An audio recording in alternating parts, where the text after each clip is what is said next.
Hello students.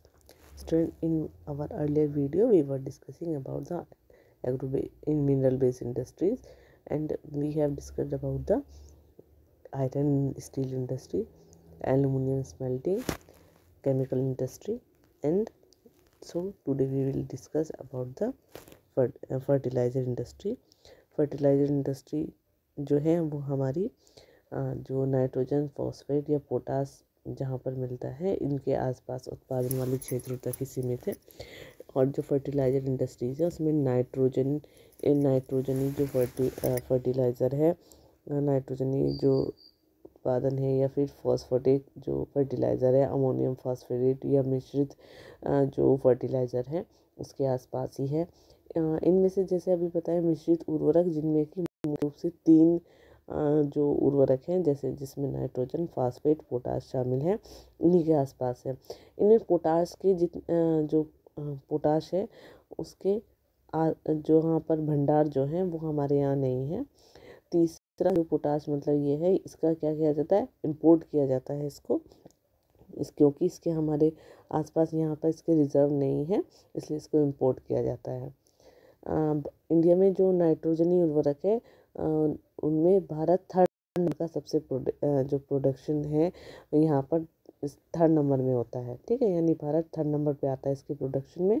और यहाँ पर 57 यूनिट जो है फर्टिलाइज़र की, वो नाइट्रोजन और मिश्रित नाइट्रोजन का निर्माण करती है। 29 यूनिट यूरिया का उत्पादन करती है। 9 यूनिट जो है वो उप उत्पाद के रूप में अमोनियम सल्फेट का उत्पाद करती है। और 68 जो यूनिट है, जो छोटी यूनिट है, वो सिंगल जो सिंगल है, सिर्फ सिंगल रूप से सुपर फास्फेट का उत्पादन करती है।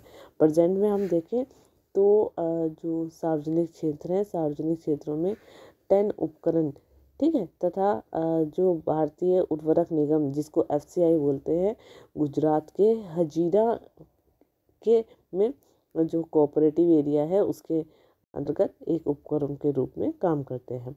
जब ग्रीन रेवोल्यूशन आई तो ग्रीन रेवोल्यूशन के बाद ये जो उद्योग था, ये उद्योग देश के अन्य क्षेत्रों में भी फैल गया। क्यों? क्योंकि ग्रीन रेवोल्यूशन किसकी वजह से आई थी?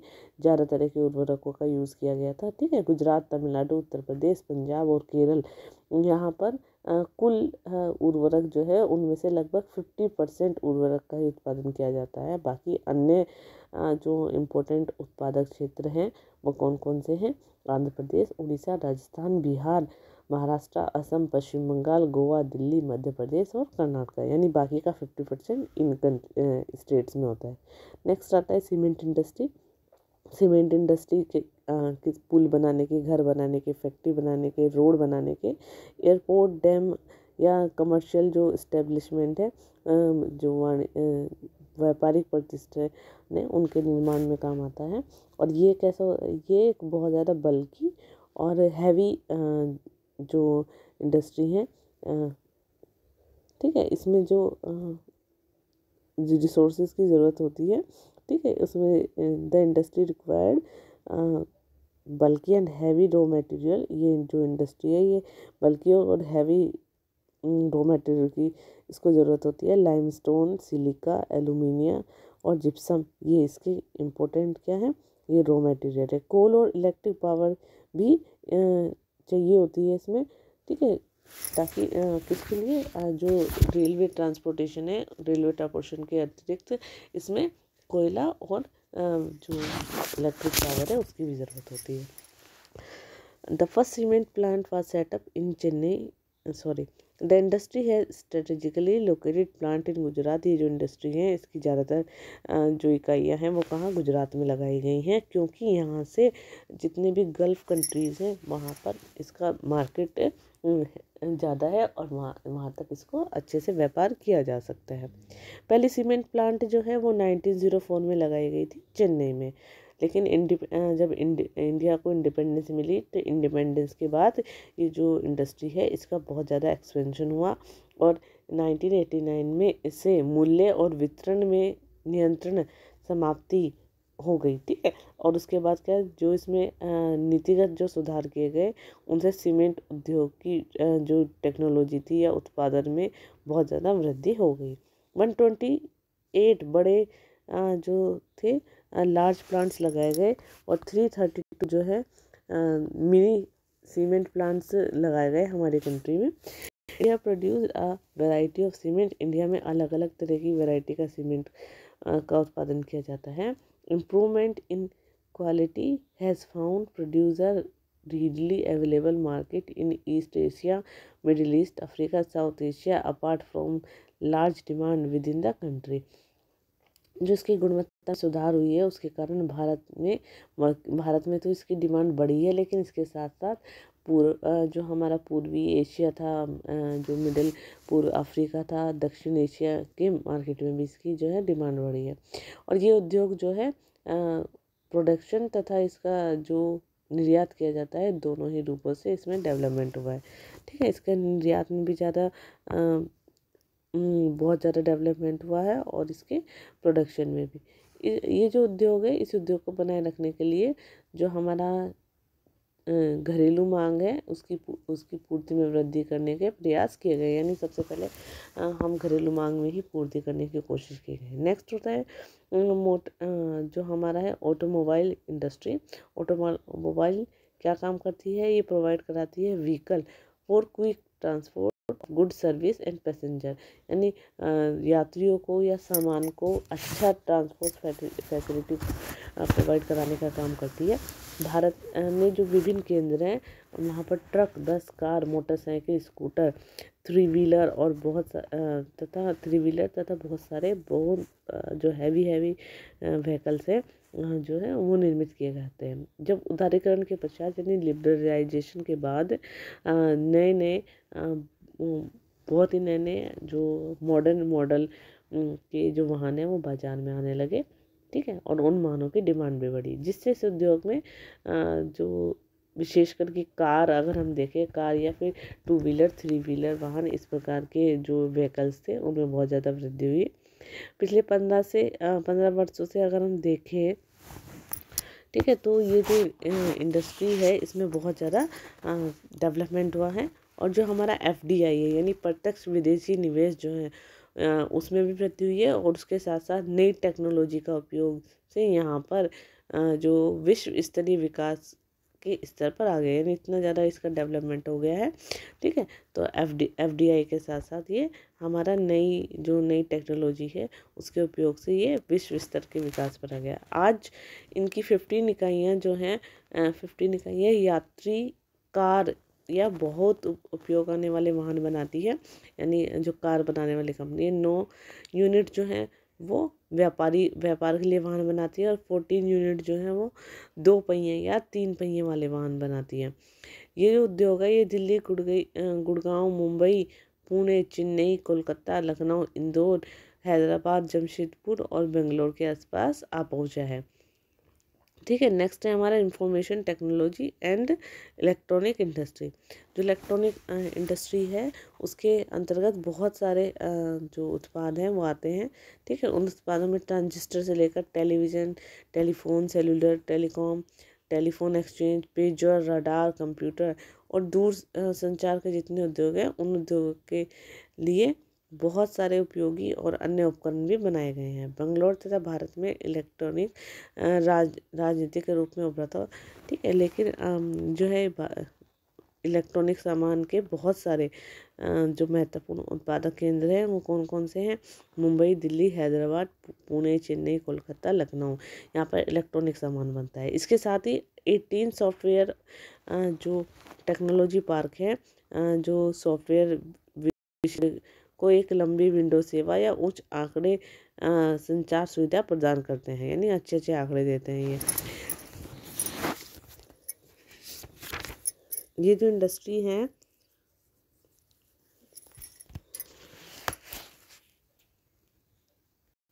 लेकिन इसकी जो मेजर इंडस्ट्री है वो कहाँ पर है? बांग्लादेश में, नोएडा में, मुंबई में और चेन्नई में। ठीक है, हैदराबाद में, पुणे में, यहाँ पर इस तरह की बहुत सारी इंडस्ट्रीज देखने को मिलती हैं।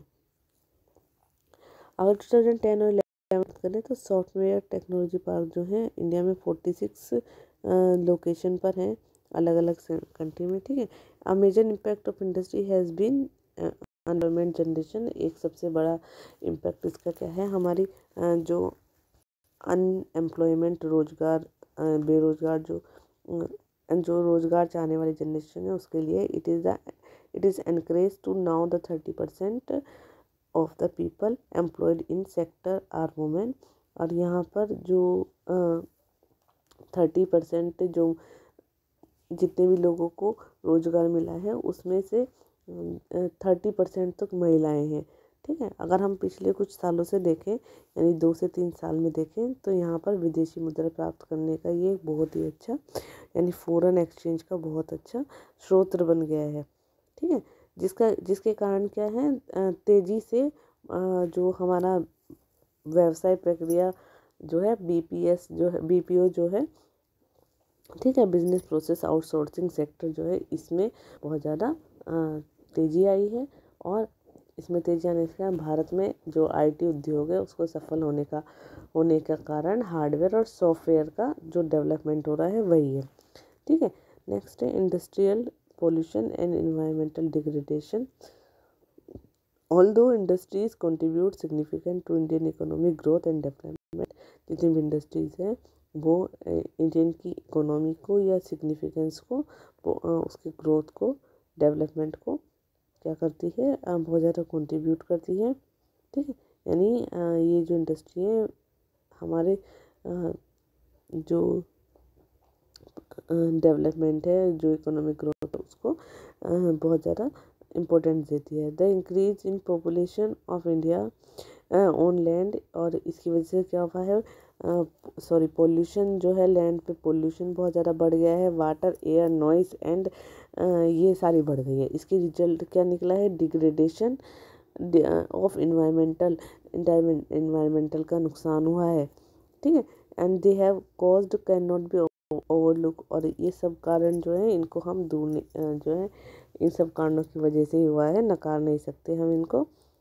ठीक है, they industries are responsible for 4 type of pollution, और ये जो इंडस्ट्री है ये 4 तरह के पोल्यूशन को के लिए रिस्पॉन्सिबल है। कौन कौन से हैं वो 4, air, water, land, noise. The pollution industry also include thermal power plant, और प्रदूषण करने वाली जो इंडस्ट्रीज में थर्मल पावर प्लांट भी बहुत ज़्यादा इंक्लूड है। एयर पोल्यूशन कारण है हमारा the air pollution is caused by the presence of high proportion of undesirable gas, जो बहुत ज़्यादा मात्रा में अनचाही गैस जब हमारे एटमॉस्फेयर में उपस्थित हो जाती है, यानी हमारे आसपास उपस्थित हो जाती है, जैसे सल्फर डाइऑक्साइड और कार्बन मोनोऑक्साइड, तो हमारा प्रदूषण का ये कारण हो जाती है।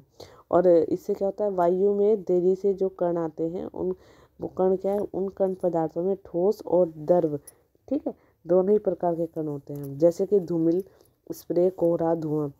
रासायनिक और जो कागज उद्योग हैं, ईंटों के वहाँ पर ईंटों के भट्टे, तेल जो रिफाइनरीज हैं, ठीक है वो, और लोहा गलाने वाले उद्योग, जीवाश्म उद्योग, छोटे छोटे बड़े कारखाने, ये प्रदूषण के नियमों का उल्लंघन करते हुए बहुत ज़्यादा धुआं निकालते हैं।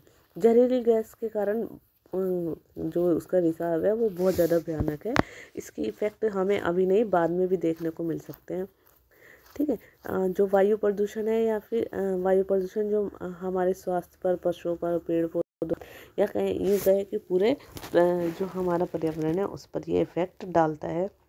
Water pollution is caused by organic and inorganic जो वाटर पोल्यूशन है उसका क्या कारण है, उसके उद्योग के द्वारा जो कार्बनिक या अकार्बनिक जो अपशिष्ट पदार्थ नदियों में छोड़ देते हैं, उससे वाटर पोल्यूशन होता है। वाटर पोल्यूशन के मुख्य कारण क्या है, कागज, लुगदी, रसायन, और जो वस्त्र हैं या रंगने वाले जो उद्योग हैं, जो ऑयल रिफाइनरीज हैं, चमड़ा उद्योग या इलेक्ट्रॉनिक जो उद्योग हैं, वो सब आते हैं। जो रंग या अपमार्जक, अम्ल, लवण या भारी धातु जैसे शीशा, पारा, कीटनाशक, उर्वरक, या फिर कार्बन, प्लास्टिक और रबड़ के साथ साथ बहुत सारे जितने भी कृत्रिम रसायन हैं उन आदि को जल में बहा देते हैं। भारत में मुख्य अपशिष्ट पदार्थों में फ्लाई ऐश, फॉस्फोरस, जिप्सम तथा लोहा, ये सब अशुद्धियाँ हैं। नेक्स्ट है हमारा thermal pollution. Thermal pollution of water occurred when a hot water from factories and thermal plant is drained into the river. कब होता है हमारा थर्मल पावर? जब कारखानों या तापगृहों से गर्म जल को बिना ठंडा किए ही नदी या तालाब में छोड़ दिया जाता है। और तो जल में तापीय प्रदूषण होता है, ठीक है, और जलीय जीवन पर इसका बहुत ज़्यादा इफेक्ट पड़ता है। परमाणु ऊर्जा संयंत्र में अपशिष्ट व परमाणु जो शस्त्र उत्पादक कारखानों में से कैंसर और जन्मजात का विकार या काल प्रसव जैसी पीड़ाएं हो जाती है। मृदा तथा जल प्रदूषण आपस में संबंधित हैं, यानी मिट्टी और जल प्रदूषण जो है वो आपस में एक दूसरे से संबंधित है। मलबे का ढेर, विशेष रूप से कांच, हानिकारक रसायन, औद्योगिक जो बहाव की पैकिंग है, लवण, कूड़ा करकट मिट्टी के को अनुपजाऊ बनाते हैं। जो हमारा वर्षा का जो जल है यानी बारिश का जो जल है उसके साथ बहुत सारे जो पोल्यूटेंट है वो भी हमारे बहुत सारे ज़मीन पर गिर जाते हैं, ठीक है, वो भी नीचे आ जाते हैं और हमारे जो ज़मीन के अंदर चले जाते हैं और उसको भी बहुत ज़्यादा क्या करते हैं, वो पॉल्यूट करते हैं, ठीक है। ये ज़मीन के जो पानी है उसको भी ख़राब कर देते हैं। नेक्स्ट है noise pollution. Not only result in irrigation and anger. ये क्या है? ये सिर्फ इरिगेशन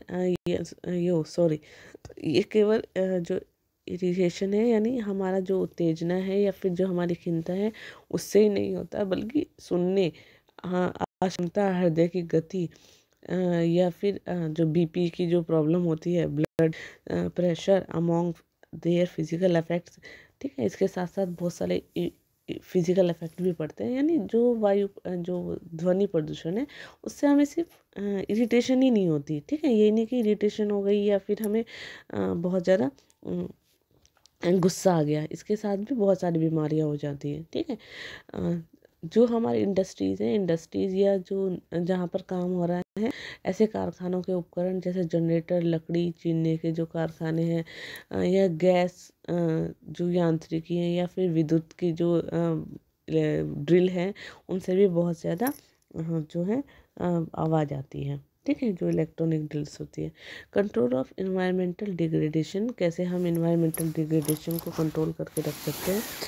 जो हमारी फैक्ट्रीज हैं, फैक्ट्रियों के से जो अपशिष्ट जो उनका डिस्चार्ज निकलता है, ठीक है, उससे लगभग 8 गुना जो साफ जल है वो दूषित हो जाता है। यानी फैक्ट्रियों से निकलने वाले जो गंदगी होती है उससे 8 गुना जल जो है, साफ पानी, वो हमारा पोल्यूट रहता है। How can the industrial pollution of fresh water can be reduce, some suggestion, किस तरीके से हम जो इंडस्ट्रियल पोल्यूशन है उसको फ्रेश वाटर से अलग कर सकते हैं। तो उसके लिए क्या क्या काम है? जो हमारी फैक्ट्रीज है, फैक्ट्रियों से जो निष्कासित 1 लीटर अपशिष्ट से जल, अच्छा ये वो ख़राब हो जाता है, तो हम क्या कर सकते हैं कि अब कैसे इसको बचा सकते हैं हम। सबसे पहला अलग अलग तरह के जो जल हैं, विभिन्न प्रक्रियाओं से हम जो जल हैं उनका न्यूनतम उपयोग या जल का 2 या अधिक अवस्था में उसका जो उसको हम क्या कर सकते हैं, उसका यूज़ कर सकते हैं, रिसाइकल कर सकते हैं। जल की आवश्यकता पूर्ति हेतु हमें जो है बारिश का जल को इकट्ठा करके रखना चाहिए। नदी या तालाब में जो गर्म जल या फिर जो फैक्ट्रियों से जो गंदगी निकलती है उसको उसमें डालने से पहले उसको साफ़ कर लेना चाहिए। और जितने भी हमारे इंडस्ट्रियल जो अपशिष्ट हैं उनका शोध 3 चरणों में किया जाता है, ठीक है। जो हमारी जो इंडस्ट्रियल पोल्यूशन है उसको हम 3 उसमें साफ करते हैं। सबसे पहला कैसे? जो हमारी मिनिमाइजिंग यूज़ वाटर और process by the reusing and recycling, ये primary treatment and effluent before releasing them in water, जब हम उसको पानी में डाल देते हैं, ठीक है। तो प्राइमरी ट्रीटमेंट क्या होता है? Primary treatment by mechanical means treatment of industry, these involve screening, grading and frogging and sedimentation. इसमें क्या है, जैसे हम यांत्रिक साधनों के द्वारा जो हम शोधन करते हैं, इसमें अवशिष्ट पदार्थों की छटाई की जाती है, उनको छोटे छोटे टुकड़ों में उसके छोटे छोटे टुकड़े करने पड़ते हैं, फिर उनको ढकना पड़ता है और उसके बाद वो क्या हो जाते हैं, नीचे जम जाते हैं। जितनी भी हमारी सेकेंडरी ट्रीटमेंट है, इसमें बायोलॉजिकल प्रोसेस होता है। Tertiary treatment biological, chemical and physical process, this involve recycling of waste water. और इसमें ये जो हमारे जैविक या जो रासायनिक या भौतिक प्रक्रियाओं के द्वारा जो हम तीसरा रिफाइनरी शोध करने जो तीसरा ट्रीटमेंट करते हैं, इसमें अपशिष्ट जल को दोबारा से यानी इसको रीयूज रिसाइकल करके दोबारा यूज़ करने योग्य बनाया जा सकता है। ठीक है, जहाँ भूमि जो हमारा अंडरग्राउंड वाटर है उसका लेवल कम है, वहाँ पर उद्योगों द्वारा इसे अधिक बहुत ज़्यादा में निष्कासित करने पर कानूनी प्रतिबंध होना चाहिए। ज़्यादा से ज़्यादा यूज़ नहीं कर सकते हम इसको। ठीक है, particulate matter in the air can be reduced by fitting smoke snack factories with electrostatic precipitation। जैसे जो चिमनी है या जो चिमनी के इलेक्ट्रॉनिक सर्वेक्षण स्क्रबर उपकरण जो होते हैं, ठीक है, तो इनसे क्या होता है, ये सब हम कंपनी में लगा सकते हैं, जिससे कि वायु में जो हमारे प्रदूषण है उसको कम किया जा सके। ठीक है, और जो गैसीय दूषित पदार्थ हैं उनको जड़ित रूप से पृथक किया जा सके। कारखानों में कोयले की अपेक्षा तेल या गैस के प्रयोग से धुएं को निष्कासित करने में कमी लाई जा सकती है। मशीनों और उपकरणों का उपयोग किया जा सकता है तथा जो हमारे जनरेटर हैं, जनरेटर में साइलेंसर लगाया जा सकता है। हम ऐसी मशीनों का उपयोग कर सकते हैं जो ऊर्जा में सक्षम हो तथा कम जिनमें ध्वनि की ज़रूरत हो। ठीक है, यानी कम ध्वनि प्रदूषण करें। ध्वनि को अवशोषित करने वाले उपकरण के लिए इस्तेमाल के साथ साथ हमें कानों पर शोर नियंत्रण उपकरण भी पहनने चाहिए, जो हमारे कानों को शोर से बचा सकें। ठीक है, ऐसे यानी ईयरफोन, ईयर प्लग, इस तरह की चीज़ों को भी हम यूज़ करना चाहिए। The challenge of sustainable development required, जो सस्टेनेबल डेवलपमेंट चैलेंज है वो क्या चाहता है, वो ये चाहता है कि जो है पर्यावरण के साथ साथ हमारा क्या है, इकोनॉमिक डेवलपमेंट भी हमारा हो, यानी पर्यावरण के साथ साथ हमारा इकोनॉमी भी हमारी आगे बढ़े। ठीक है, एनटीपीटी शो द वे, एनटीपीसी ने कुछ जो रास्ते दिखाए हैं, कौन कौन से हैं। भारत में जितने भी हमारे ताप विद्युत गृह कॉरपोरेशन है, जो विद्युत प्रदान करने वाली मुख्य निगम है, इनके पास पर्यावरण प्रबंध तंत्र EMS यानी 14001 के लिए ISO का प्रमाण पत्र होना चाहिए। और ये जितने भी निगम हैं, ठीक है, ये जितने भी कॉरपोरेशन है, यहाँ पर प्राकृतिक पर्यावरण और संसाधन जैसे जल, खनिज, तेल, गैस, ईंधन नीति का इनको हिमायती है और इन्हें ध्यान में रखकर ही बहुत सारे विद्युत संयंत्र की स्थापना की गई है। ठीक है, अब कौन कौन से जो है ऐसे कौन कौन से उपाय हैं। सबसे पहला, optimum utilisation of equipment, adopting latest technique and upgrading existing equipment. जो बहुत सारा आधुनिक तकनीकों पर आधारित जितने भी उपकरण हैं, उन उपकरणों का सही उपयोग करके, ठीक है, और या जो हमारे पास उपकरण है हम उनमें सुधार कर सकते हैं। अधिकतम राख का इस्तेमाल करके अपशिष्ट पदार्थों का न्यून उत्पादन कर सकते हैं। जो है जो अपशिष्ट पदार्थ हैं उनको उत्पादन कम हो जाएगा। जो हमारे पारिस्थितिक संतुलन बनाए रखने के लिए जो हरे क्षेत्र हैं उनकी सुरक्षा करनी चाहिए हमें, और लोगों को प्लांटेशन करने के लिए प्रेरित करना चाहिए, यानी जो ग्रीन प्लांट है वो लगाने के लिए लोगों को हमें जो है बहुत ज़्यादा उन्हें प्रेरित करना चाहिए। ठीक है, रिड्यूसिंग इन्वायरमेंटल पोल्यूशन, हमें इन्वायरमेंटल पोल्यूशन को रिड्यूस करना चाहिए थ्रू ऐश, जो हमारे ऐश हैं, ash pond management, ash recycling system, liquid waste management, यानी राख युक्त जलीय पुनर्चक्रण जो होता है हमारा, या ऐश पॉन्ड जो होते हैं जहाँ राख रखी जाती है, उनके द्वारा हम इस प्रदूषण को कम कर सकते हैं।